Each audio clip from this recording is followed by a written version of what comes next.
आपका स्वागत है द क्लासिकल स्टोरीज में। आइए सुनते हैं मुंशी प्रेमचंद जी की कहानी एक्ट्रेस। तो चलिए शुरू करते हैं। रंगमंच का पर्दा गिर गया। तारा देवी ने शकुंतला का पाठ खेलकर दर्शकों को मुग्ध कर दिया था। जिस वक्त वो शकुंतला के रूप में राजा दुष्यंत के सम्मुख खड़ी, ग्लानि, वेदना और तिरस्कार से उत्तेजित भावों को आग्नेय शब्दों में प्रकट कर रही थी, दर्शक वृंद शिष्टता के नियमों की उपेक्षा करके मंच की ओर उन्मादों की भांति दौड़ पड़ते थे और तारा देवी का यशोगान करने लगते थे। कितने ही तो स्टेज पर चढ़ गए और तारा देवी के चरणों पर गिर पड़े। सारा स्टेज फूलों से पट गया। आभूषणों की वर्षा होने लगी। यदि उसी क्षण मेनका का विमान नीचे आकर उसे उड़ा न ले जाता, तो कदाचित उस धक्कम धक्के में 10-5 आदमियों की जान पर बन जाती। मैनेजर ने तुरंत आकर दर्शकों को गुड़ ग्राहकता का धन्यवाद दिया और वादा भी किया कि दूसरे दिन फिर वही तमाशा होगा। तब लोगों का मोहानुमाद शांत हुआ, मगर एक युवक उस वक्त भी मंच पर खड़ा रहा। लंबे कद का था, तेजस्वी मुद्रा, कुंदन का सा देवताओं का सा स्वरूप, गठी हुई देह, मुख से एक ज्योति सी प्रस्फुटित हो रही थी। कोई राजकुमार मालूम होता था। जब सारे दर्शकगण बाहर निकल गया, उसने मैनेजर से पूछा, क्या तारा देवी से एक क्षण के लिए मिल सकता हूं? मैनेजर ने उपेक्षा के भाव से कहा, हमारे यहाँ ऐसा नियम नहीं है। युवक ने फिर पूछा, क्या आप मेरा कोई पत्र उनके पास भेज सकते हैं? मैनेजर ने उसी उपेक्षा भाव से कहा, जी नहीं, क्षमा कीजिएगा, ये हमारे नियमों के विरुद्ध है। युवक ने और कुछ न कहा, निराश होकर स्टेज के नीचे उतर पड़ा और बाहर जाना ही चाहता था कि मैनेजर ने पूछा, जरा ठहर जाइए, आपका कार्ड। युवक ने जेब से कागज का एक टुकड़ा निकालकर कुछ लिखा और दे दिया। मैनेजर ने पुर्जे को उड़ती हुई निगाह से देखा। कुंवर निर्मलकांत, चौधरी ओबीई। मैनेजर की कठोर मुद्रा कोमल हो गई। कुंवर निर्मलकांत, शहर के सबसे बड़े रईस और तालुकेदार, साहित्य के उज्जवल रत्न, संगीत के सिद्ध हस्ताचार्य, उच्च कोटि के विद्वान, 8-10 लाख सालाना के नफेदार, जिनके दान से देश की कितनी ही संस्थाएं चलती थीं, इस समय एक क्षुद्र प्राणी के रूप में खड़े थे। मैनेजर अपने उपेक्षा भाव पर लज्जित हो गया। विनम्र शब्दों में बोला, क्षमा कीजिएगा, मुझसे बड़ा अपराध हुआ। मैं अभी तारा देवी के पास हुजूर का कार्ड लिए जाता हूँ। कुंवर साहब ने उससे रुकने का इशारा करके कहा, नहीं, अब रहने दीजिए, मैं कल शाम 5 बजे आऊंगा। इस वक्त तारा देवी को कष्ट होगा, ये उनके विश्राम का समय है। मैनेजर बोला, मुझे विश्वास है कि वो आपकी खातिर इतना कष्ट सहर से सह लेंगी। मैं 1 मिनट में अभी आता हूँ। किंतु कुंवर साहब अपना परिचय देने के बाद अपनी आतुरता पर संयम का पर्दा डालने के लिए विवश थे। मैनेजर को सज्जनता पर धन्यवाद दिया और कल आने का वादा करके चले गए। तारा एक साफ सुथरे और सजे हुए कमरे में मेज के सामने किसी विचार में मग्न बैठी थी। रात का वो दृश्य उसकी आंखों के सामने नाच रहा था। ऐसे दिन जीवन में क्या बार बार आते हैं? कितने मनुष्य उसके दर्शनों के लिए विकल हो रहे हैं, बस एक दूसरे पर फाट पड़ते थे। कितनों को उसने पैरों से ठुकरा दिया। हाँ, ठुकरा दिया था, मगर उस समूह में केवल एक दिव्य मूर्ति अविचलित रूप से खड़ी थी। उसकी आंखों में कितना गंभीर अनुराग था, कितना दृढ़ संकल्प। ऐसा जान पड़ता था मानो दोनों नेत्र उसके हृदय में चुभे जा रहे हों। आज फिर उस पुरुष के दर्शन होंगे या नहीं, कौन जानता है। लेकिन यदि आज उनके दर्शन हुए तो तारा उनसे एक बार बातचीत किए बिना न जाने देगी। ये सोचते हुए उसने आईने की ओर देखा। कमल का सा फूल खिला था। कौन कह सकता था कि वो नवविकसित पुष्प 33 वर्षों की बहार देख चुका है। वो क्रांति, वो कोमलता, वो चपलता, वो माधुर्य किसी नवयौवना को लज्जित कर सकता था। तारा एक बार फिर हृदय में प्रेम का दीपक जला बैठी। आज से 20 साल पहले एक बार उसको प्रेम का कटु अनुभव हुआ था। तब से वो एक प्रकार का वैधव्य जीवन व्यतीत कर रही थी। कितने प्रेमियों ने अपना हृदय उसको भेंट करना चाहा, पर उसने किसी की ओर आंख उठाकर भी ना देखा था।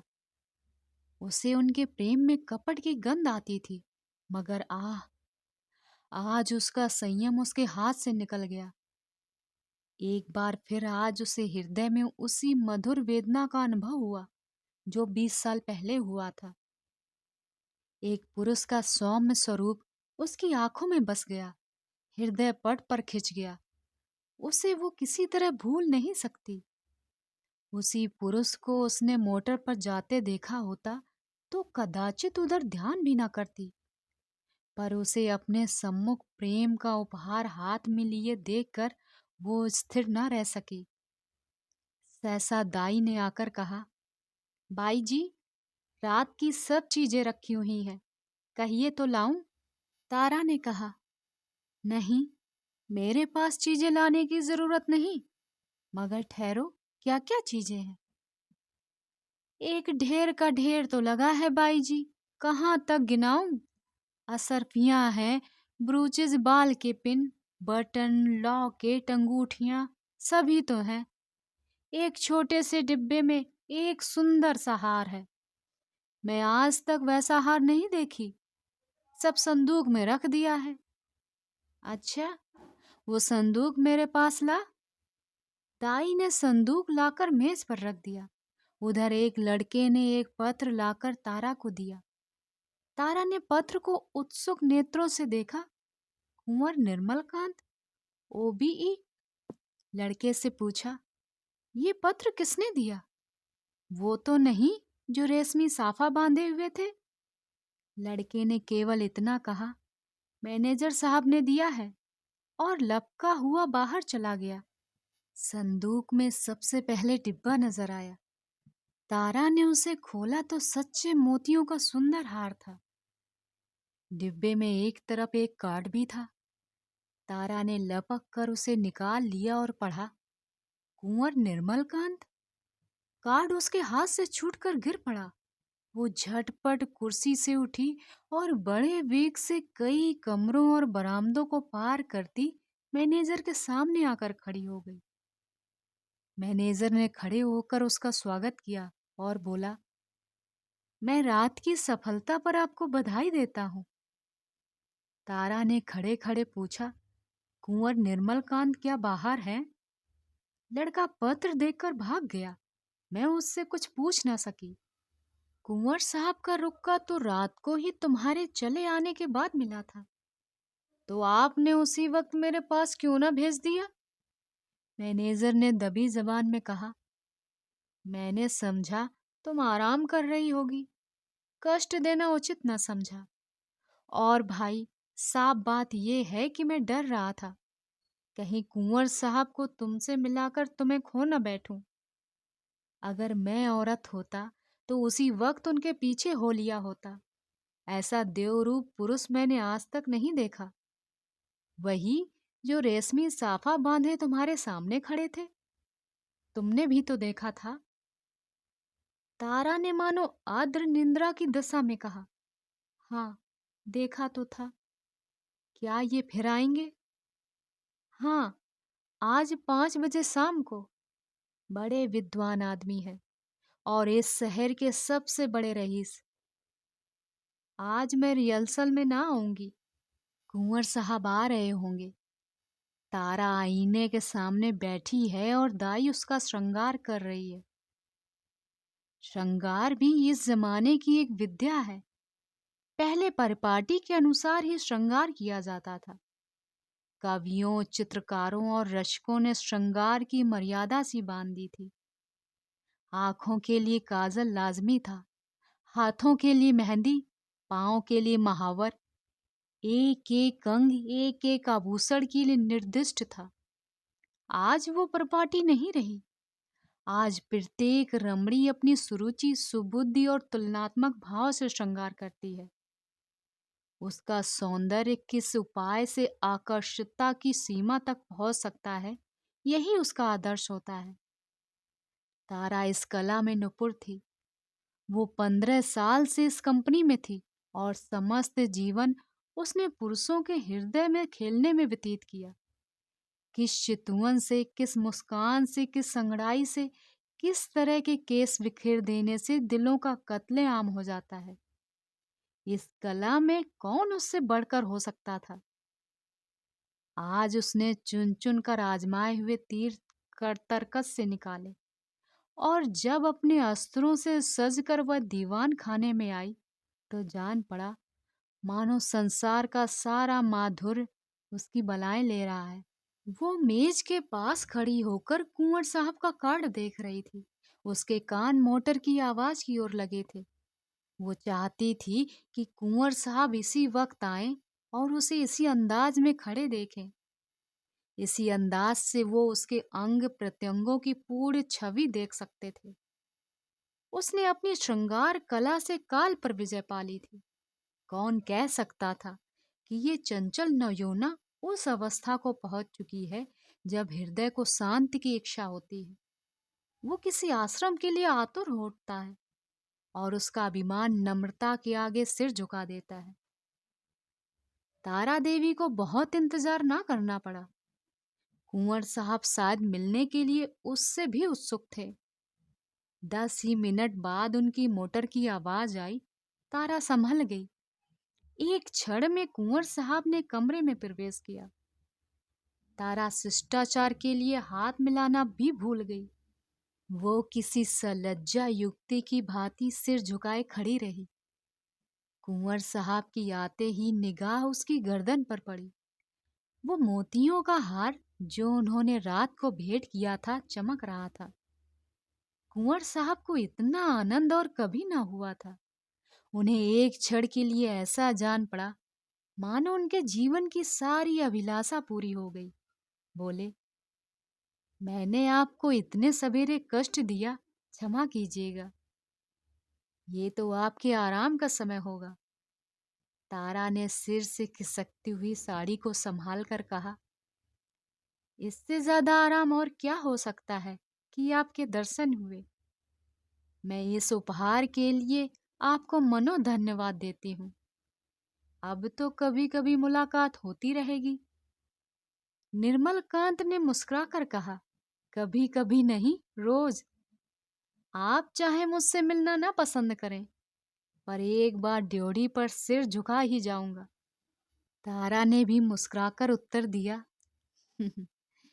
उसी वक्त तक ना, जब तक कि मनोरंजन की कोई नई वस्तु नजर ना आ जाए। क्यों? मेरे लिए ये मनोरंजन का विषय नहीं, जिंदगी और मौत का सवाल है। हाँ, तुम इसे विनोद समझ सकती हो, मगर कोई परवाह नहीं। तुम्हारे मनोरंजन के लिए मेरे प्राण भी निकल जाएं तो मैं अपना जीवन सफल समझूंगा। दोनों तरफ से इस प्रीत को निभाने के वादे हुए। फिर दोनों ने नाश्ता किया और कल के भोज का न्योता देकर कुंवर साहब विदा हुए। 1 महीना गुजर गया। कुंवर साहब दिन में कई कई बार आते। उन्हें एक क्षण का वियोग भी असहा था। कभी दोनों बजरे पर दरिया की सैर करते, कभी हरी हरी घास पर पार्कों में बैठे बातें करते, कभी गाना बजाना होता। नित्य नए प्रोग्राम बनते थे। सारे शहर में मशहूर था कि ताराबाई ने कुंवर साहब को फांस लिया और दोनों हाथों से संपत्ति लूट रही है।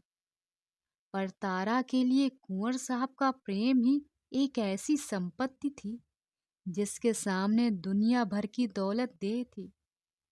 उन्हें अपने सामने देकर उसे किसी वस्तु की भी इच्छा ना होती थी।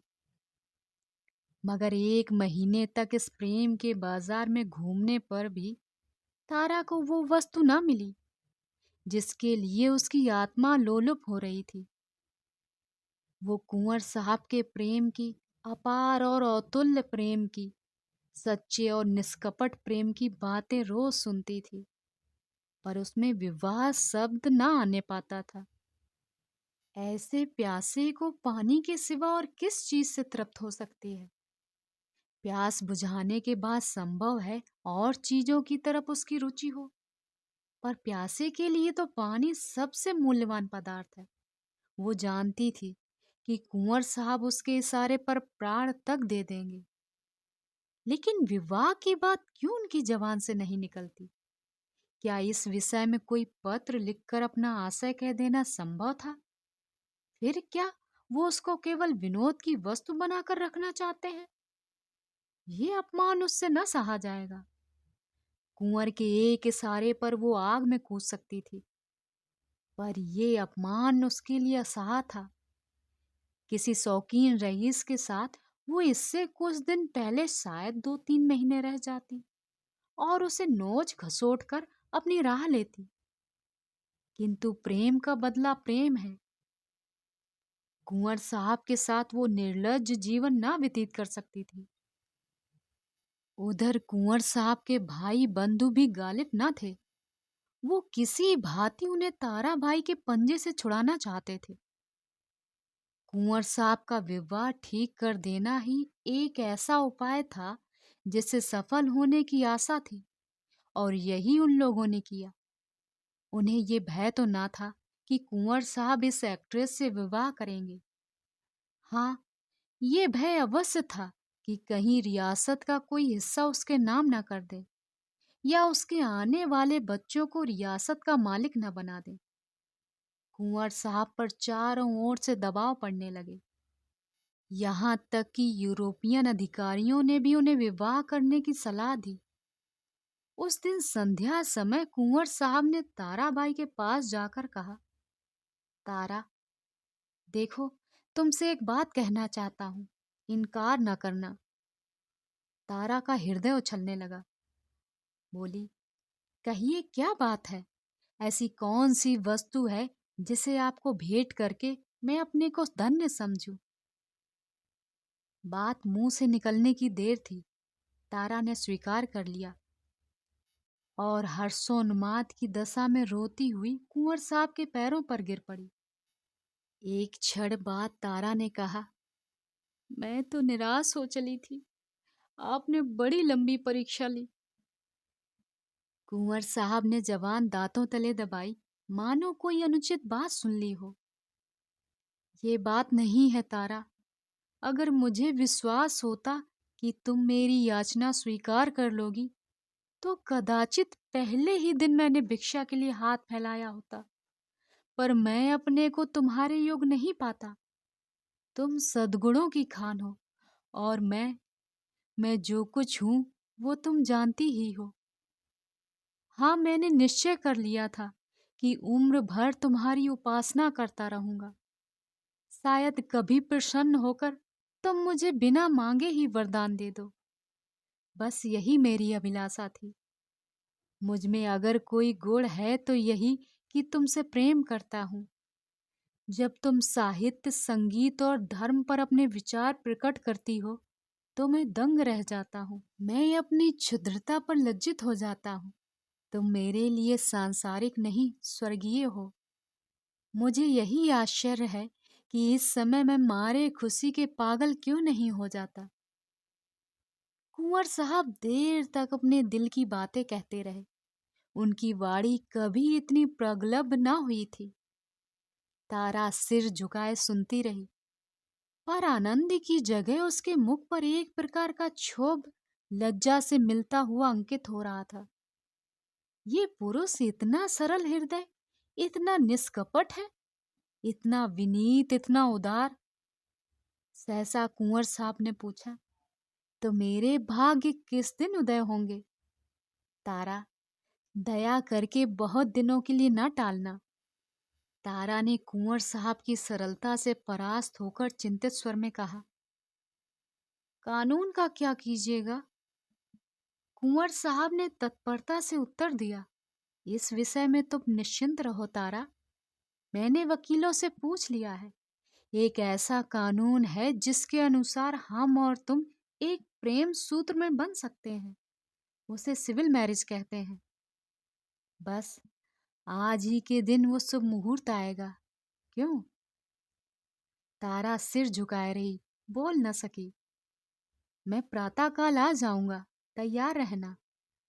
तारा सिर झुकाए रही, मुंह से एक शब्द भी न निकला। कुंवर साहब चले गए, पर तारा वहीं मूर्ति की भांत बैठी रही। पुरुषों के हृदय से क्रीड़ा करने वाली चतुर नारी क्यों इतनी विमूढ़ हो गई है? विवाह का एक दिन और बाकी है। तारा को चारों ओर से बधाइयां मिल रही हैं। थिएटर के सभी स्त्री पुरुषों ने अपनी सामर्थ्य के अनुसार उसे अच्छे अच्छे उपहार दिए हैं। कुंवर साहब ने भी आभूषणों से सजा हुआ एक सिंगारदान भेंट किया है। उनके दो चार अंतरंग मित्रों ने भांति भांति के सौगात भेजे हैं, पर तारा के सुंदर मुख पर हर्ष की रेखा भी नजर नहीं आती। वह क्षुब्ध और उदास है। उसके मन में 4 दिनों से निरंतर यही प्रश्न उठ रहा है, क्या कुंवर के साथ विश्वासघात करे? जिस प्रेम के देवता ने उसके लिए अपने कुल मर्यादा को तिलांजलि दे दी, अपने बंधुजनों से नाता तोड़ा, जिसका हृदय हिमकड़ के समान निष्कलंक है, पर्वत के समान विशाल, उसी से कपट करे?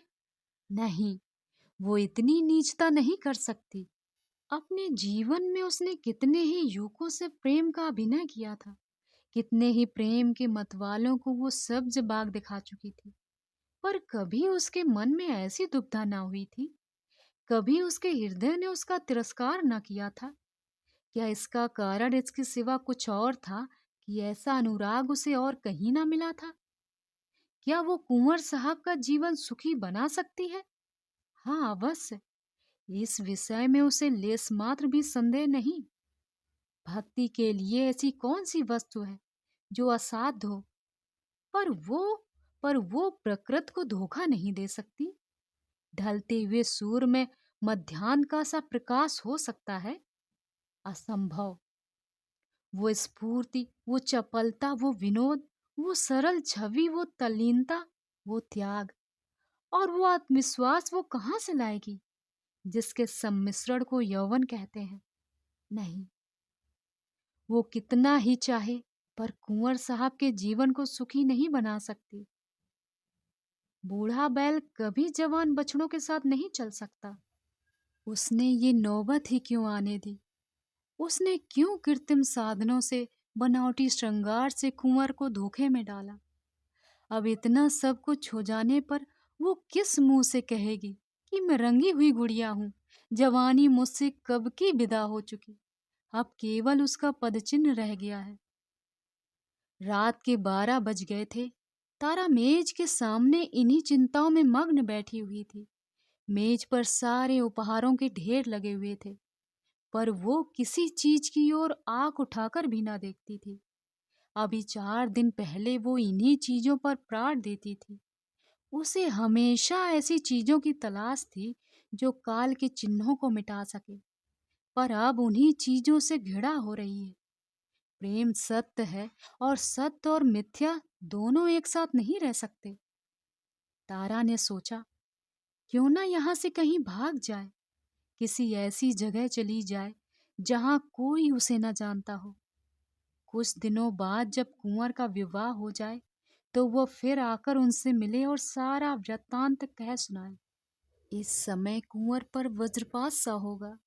हाय, न जाने उनकी क्या दशा होगी, पर उसके लिए इसके सिवा और कोई मार्ग नहीं है। अब उनके दिन रो रो कटेंगे, लेकिन उसे कितना ही दुख क्यों ना हो, वो अपने प्रियतम के साथ छल नहीं कर सकती। उसके लिए इस स्वर्गीय प्रेम की स्मृति, इसकी वेदना ही बहुत है। इससे अधिक उसका अधिकार नहीं।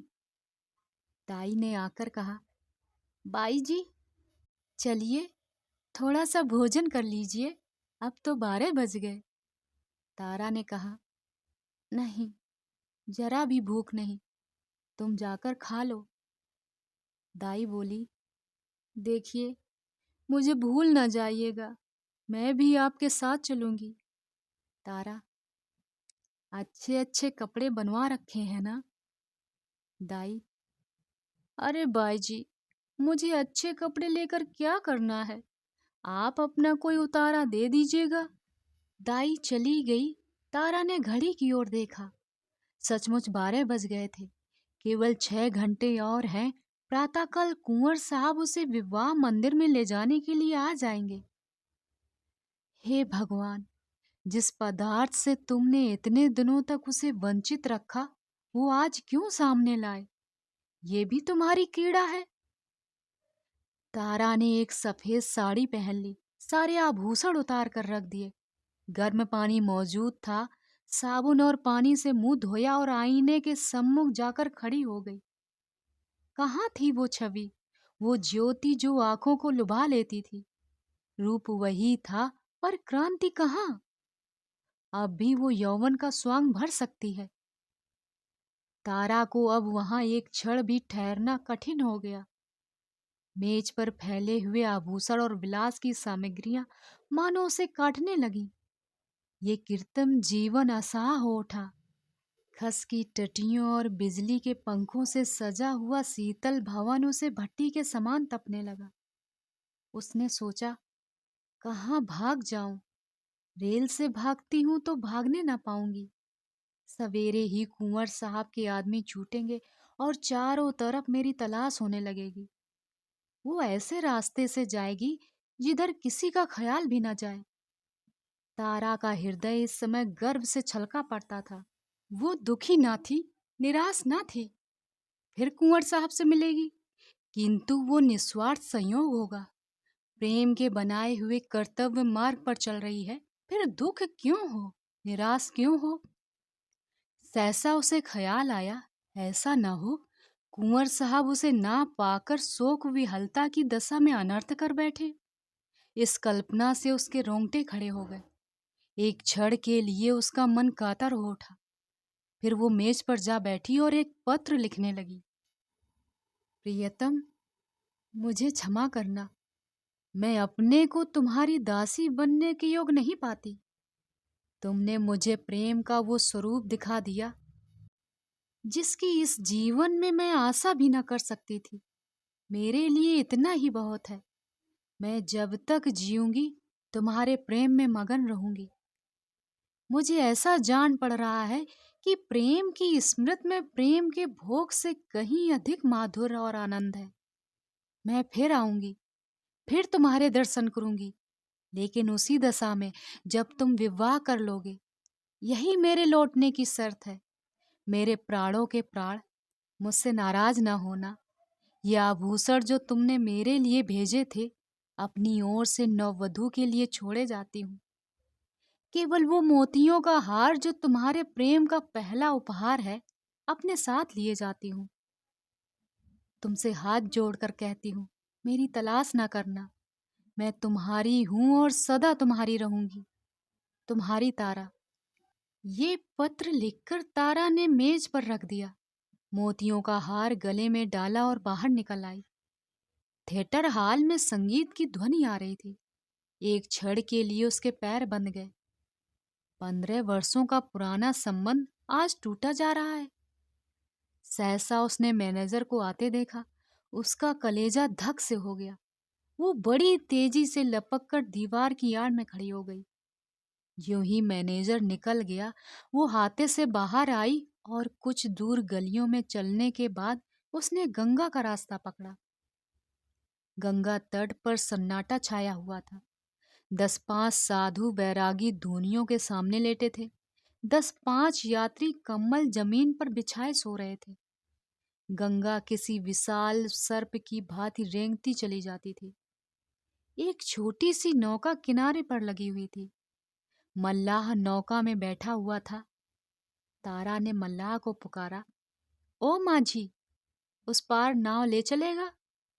माझी ने जवाब दिया, इतनी रात गए नाव न जाई।